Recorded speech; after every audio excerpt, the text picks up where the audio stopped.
देखिए भैया, 2 दिनों में इस मूवी ने जिस तरह का प्रदर्शन करके दिखाया, जिस तरह का कलेक्शन निकाला है ना, उसको देखकर वाक़ई में ये चीज़ सोचने पे हमको मजबूर होना चाहिए कि भाई संडे को आखिर ये कैसा कलेक्शन निकालेगी। कल देर रात को जब हम लोगों ने दिल्ली के थिएटर्स में टिकट बुक करने की कोशिश करी थी, हमारे एक मित्र को जाना था, तब दिल्ली के भी अधिकतर थिएटर्स बुक थे।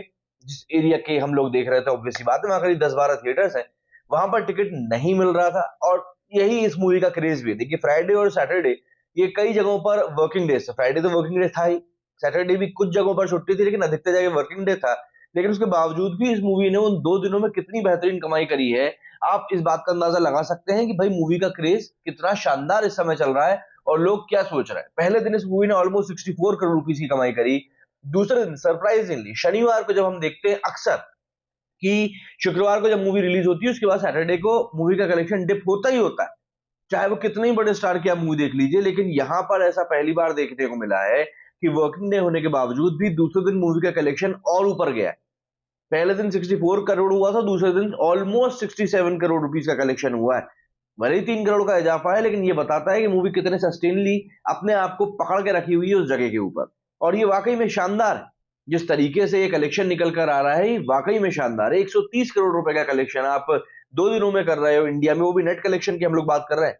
ग्रॉस की बात करेंगे तो ये तो 150-160 करोड़ को पार कर जाएगा और ओवरसीज की अगर हम बात करेंगे तो ये 220 करोड़ को भी टच कर जाएगा। तो ये बहुत बढ़िया प्रदर्शन है। फिर चाहे आप ऑस्ट्रेलिया की बात कर लें, यूएस की बात कर लें, कनाडा की बात कर लें, सभी सर्किट से बहुत अच्छी रिपोर्ट्स आ रही हैं। क्यों?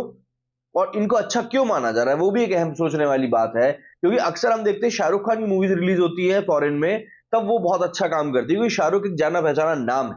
लेकिन जब एक नॉन शाहरुख मूवी रिलीज हो रही है और वो उतना अच्छा प्रदर्शन कर रही है, तो ये वाकई में एक बहुत प्रॉमिसिंग साइन होता है कि आप मूवी को किस तरीके से बना रहे हैं। हम लोग हमेशा बात करते हैं कंटेंट की, कंटेंट राजा होता है, कंटेंट राजा होता है। लेकिन हम देखते हैं कि कई सारे मेकर्स इस बात की तरफ ध्यान नहीं देते। वो सोचते हैं हम पाकिस्तान को जाकर बचाएंगे और लोग खुश हो जाएंगे। ऐसा नहीं है। लोगों के सेंटिमेंट्स को आपको समझना पड़ेगा कि लोगों की साइकी क्या है, लोग क्या चीज देखना चाह रहे हैं, और फिर इन दी एंड आपको उस हिसाब से एक मूवी को बनाना चाहिए। खैर, जो भी हो, जब लोग बेवकूफी से मूवी बनाते हैं तब अक्सर वो मूवीज फ्लॉप भी हो जाती है। क्या होता है जब आपकी मूवी में बड़ा सितारा होता है ना, वो बड़ा सितारा आपकी मूवी को 2-3 दिन तक चला लेता है। जब वो 2-3 दिन खत्म होते हैं ना, उसके बाद आपको रियलिटी समझ में आती है। जैसे एनिमल के लिए भी मैं यही कहूंगा, रियलिटी चेक जो है ना, वो कल से शुरू होगा, मतलब कि मंडे से शुरू होगा उसका रियलिटी चेक, कि हाँ भाई कंटेंट में वाकई में कितनी दम है, ये सोमवार से दिखेगा। क्योंकि कई सारे हमने देखे, चाहे आप मतलब अब क्या नाम लूं, अब मैं छोड़िए, नाम लूंगा तो कई लोग नाराज हो जाते हैं। लेकिन हमने कई सारे बड़े सितारों की मूवीज को भी देखा है, वो 3 से 4 दिन तो थिएटर में बहुत अच्छा चलती हैं, एक हफ्ता चल जाती हैं, लेकिन उसके बाद जो डिप आता है ना, मतलब सिर्फ गालियां ही पड़ती हैं। क्यों? क्योंकि शुरू के 3 से 4 दिन 5 दिन तक तो इनके फैंस जाते हैं भर भर के मूवी देखने के लिए। और हमारे यहाँ कई सारे सितारे हैं जिनके बहुत सारे सारे फैंस हैं, और आराम से वो 150-200 करोड़ रुपए तो मूवी को कमवा ही देते हैं। मतलब प्रभास की मूवी आदि पुरुष को ले लीजिए यार, 2 दिनों में मूवी ने 200 करोड़ से ज्यादा कमाए थे ना। उसके बाद जो डिप आया, दरअसल उस मूवी के टाइम तो पहले दिन से ही शुरू हो गया था कि यार इन्होंने क्या बकवास बना दिया है। खैर, अगर हम लोग बात करें एनिमल की थर्ड डे की एडवांस बुकिंग की, तो आपको जानकर हैरानी होगी कि अभी तक तीसरे दिन की हुई जो एडवांस बुकिंग है ना, उसमें सबसे ज्यादा एडवांस बुकिंग इसी ने निकाली है। हालांकि अगर हम संडे की बात करें, तो जवान ने अपने पहले संडे पर 44 करोड़ रुपए की एडवांस बुकिंग करी थी। तो संडे के एडवांस बुकिंग के लिहाज से तो अभी भी जवान टॉप पर ही है। लेकिन यहाँ पर एनिमल ने भी बहुत बढ़िया एडवांस बुकिंग दिखाई है, और एक जो हम कहते हैं ना, साइन दिया है कि नहीं यार, यहाँ पर हमारे पास भी थोड़ा बहुत करने के लिए है भाई, तो हमको बिल्कुल आप राइट ऑफ नहीं कर सकते। तो ये एक बहुत अच्छा साइन है जो इस समय निकल कर आया है एनिमल के लिए। और देखिए, मेरे को ऐसा लगता है कि पब्लिक आज की तारीख में बहुत ज्यादा डेढ़शानी हो चुकी है। क्यों? क्योंकि पब्लिक को पता है यार कि आज की तारीख में कोई भी मूवी को अगर आपको जज करना है तो आप कलेक्शन से जज कर लो। क्यों? उसका भी कारण बताता हूँ। कई बार क्या होता है, मूवी के बारे में ना रिपोर्ट्स गलत आती है, और उसको देखकर अगर आप समझेंगे तो यार नहीं ठीक है, चलो कलेक्शन हम लोग देख लेते, तो आपको एक बैलेंस मिल जाता है। तो आपको एक रिव्यू भी देखना चाहिए, फिर आपको एक कलेक्शन भी देखना चाहिए, इससे आपको पता चलता है पब्लिक क्या चाह रही है। इन दी एंड कोई भी व्यक्ति मूवी बनाता है पैसा कमाने के लिए, अगर वो पैसा नहीं कमा रही तो मतलब क्या बोल सकते हैं। तो अगर हम यहां पर बात करें थर्ड डे की एडवांस बुकिंग, संडे की एडवांस बुकिंग के बारे में, तो भाई एक तरह से हम सीधे यही कहेंगे कि जो सुनामी है वो कंटिन्यू हो रही है, और अभी और सुनामी पता नहीं कब तक चलेगी। लेकिन सबसे ज्यादा हैरानी की बात मुझे ये लग रही है कि यार इसके नंबर ऑफ शोज क्यों नहीं बढ़ाए जा रहे हैं। सैम बहादुर एक रीजन है इस चीज का, लेकिन सैम बहादुर को देखिए आप इग्नोर नहीं कर सकते। वो मूवी एक अलग ही जॉनर की मूवी है, और उस मूवी को पसंद करने वाले लोग भी एकदम अलग ही है ना। उसका कलेक्शन ठीक ठाक चल रहा है, और एनिमल की सुनामी में भी वो सस्टेन कर पा रही है। सबसे बड़ी बात तो यही है।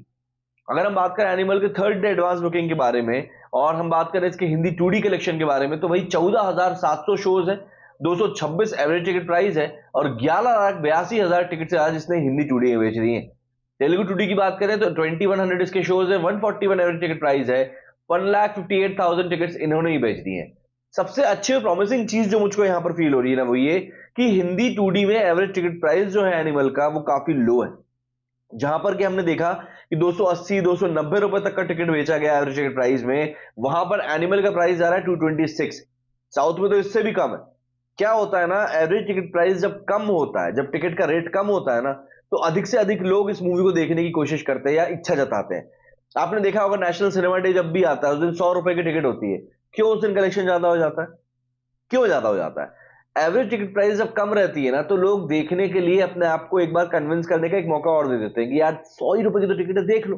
अब मैं ये नहीं बोल रहा आप 100 की ही रखो, लेकिन इतनी तो रखो कि पब्लिक देख पाए, तो वो चीज है। उसके बाद तमिल में ठीक ठाक 13,000 टिकट बिके, कन्नड़ा में 2500 ही बिके हैं, मलयालम में तो पता नहीं क्या कर रहा है, 23 शो में 5 टिकट बिके हैं। खैर, हिंदी IMAX 2D की अगर हम बात करें तो 109 शोज में 566 रुपए की एवरेज टिकट प्राइस के साथ में 14,700 टिकट यहां भी बिके, तो ये बहुत बढ़िया एक कलेक्शन निकला है। ऐसे में 17,600 शोज की अगर हम बात करें तो 13,71,000 टिकट्स इसके टोटल बिके हैं और जो कलेक्शन निकल कर आया है वो आया 35.59 CR। ऑलमोस्ट हम मान सकते हैं 36 करोड़ का कलेक्शन हुआ है। तीसरे दिन का हुआ किसी भी कलेक्शन में सबसे बड़ा कलेक्शन है, बट संडे की अगर हम बात करेंगे तो जवान ने चौथे दिन 44 करोड़ का कलेक्शन किया था और वो अभी भी टॉप पर ही। और अगर हम आज के प्रेडिक्शंस की बात करें तो आज के प्रेडिक्शंस बहुत ज्यादा वेरी करने वाले हैं, क्योंकि सैटरडे के प्रेडिक्शंस में माना जा रहा था कि ये मूवी फर्स्ट डे से कम कलेक्शन करेगी, बट 3 करोड़ ज्यादा ही कलेक्शन निकल गया।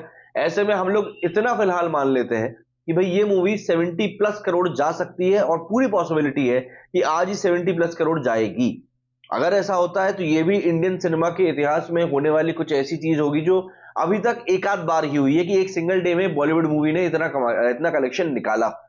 और 2 दिनों में जैसा कि हम ऑलरेडी देख रहे हैं कि 128 129 सीआर ऑलरेडी कर चुकी है, तो इसके पास ये भी मौका है कि ये 3 दिनों में 200 करोड़ के नेट कलेक्शन को क्रॉस करे, प्लस इसके पास ये भी मौका है कि 3 दिनों में 300 करोड़ के ओवरसीज कलेक्शन को क्रॉस करे। तो यहां पर एक हर एक पॉसिबिलिटी बनती हुई नजर आ रही है, बट इट डिपेंड्स कि पब्लिक आज किस तरीके से रिएक्ट करती है इस मूवी को लेकर। छुट्टी का दिन है, माना यही जा रहा है कि पॉजिटिवली ही रिएक्शन बाहर आएगा, but still we have to wait and watch. आज इलेक्शन के रिजल्ट्स भी हैं तो लोग वैसे भी खुशी के माहौल में होंगे। कई जगहों पर भाजपा की लैंडस्लाइड विक्ट्री दिखाई दे रही है, but still we have to wait for 12-1 बजे तक हमको वेट करना पड़ेगा उसके लिए भी कि कैसे करिए इलेक्शन के रिजल्ट्स आते हैं। बट स्टिल संडे है, आज पब्लिक एंजॉय करने के लिए निकलेगी और जैसा माहौल एनिमल ने पिछले 2 दिनों में बना दिया है उसको देखते हुए ऐसा कहना बिल्कुल भी गलत नहीं होगा कि पब्लिक इस मूवी को देखने के लिए बिल्कुल भर भर कर जाएगी। आपका क्या कहना है इस बारे में कमेंट करके जरूर बताइएगा। मेरे स्टूडियो फिलहाल इतना ही। जय हिंद, जय भारत।